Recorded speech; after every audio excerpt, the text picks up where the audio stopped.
அஸ்ஸலாமு அலைக்கும். இதுதான் வாழ்க்கை. நேற்று இருப்பார் இன்று இல்லை, இன்று இருப்பார் நாளை இல்லை, என்று இருப்பவர் எவரும் இல்லை. இதை உணர்ந்தவர் வாழ்வில் துன்பம் இல்லை, இதை உணராதவர் வாழ்வில் இன்பம் இல்லை. நாம் எவ்வளவு முயற்சி செய்தாலும் அல்லாஹ் நாடியதை தான் நடக்கும். பொறுமை கொள்வோம்.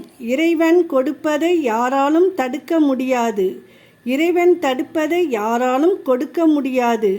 விடாமுயற்சியை கடலிடம் கற்றுக்கொள், கடமையை சூரியனிடம் கற்றுக்கொள், உத்வேகத்தை காட்டாரிடம் கற்றுக்கொள், புன்சிரிப்பை பூக்களிடம் கற்றுக்கொள், சுறுசுறுப்பை எறும்பிடம் கற்றுக்கொள், சேமிப்பை தேனியிடம் கற்றுக்கொள், பொறுமையை பூமியிடம் கற்றுக்கொள், கருணையை கடவுளிடம் கற்றுக்கொள்.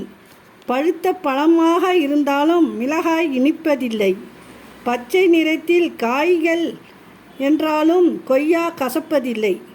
ஒவ்வொரு மனிதனின் வாழ்வும் இதுபோலதான். அஸ்ஸலாமு அலைக்கும்.